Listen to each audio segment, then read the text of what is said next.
And with that, we bring in the one and only Hall of Famer Mike Burnop, former tight end turned radio analyst. And Mike, I feel like a lot of fans are hoping for a better season than last year. Yeah, it's only got one way to go, and that's up after winning 3 games last year.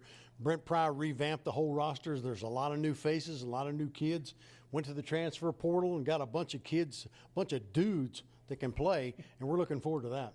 Well, Mike, of course, everything starts with offense. Grant Wells named the quarterback. How do you feel he'll navigate through these waters the second season around? You know, when you look at it, Jermaine, you think about it. He started 2 years at Marshall. Last year he started all those games here.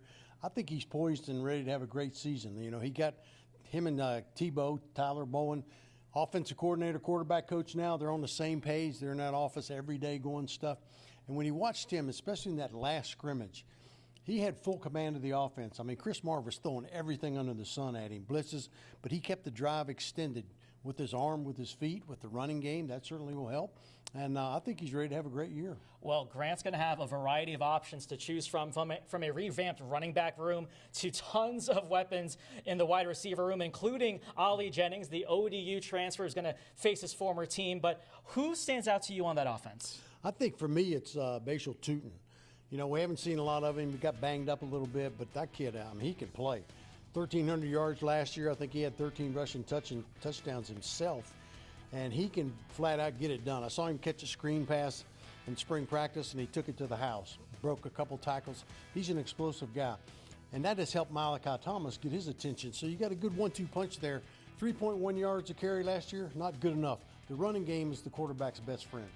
And, of course, the biggest thing, the lunch pail defense. Brent Pry, really known for that defense, but there's a lot of freshmen over there in that 2-deep lineup. So how do you think that defense is going to shake out going ahead? Well, there's a lot of talent there for sure, and those guys coming back have a ton of experience. It's all Chris Marv now, and I think he's got enough confidence in those 8 guys up front there that can rush the passer that he's going to turn those guys on the outside loose. You're going to see much more blitzing this year, much more one-on-one on the outside and coverage. He's got the confidence to be able to do that. And the 2 defensive ends, you know, you think about APR, Antoine Powell-Ryland. He's a new guy from Florida that came in.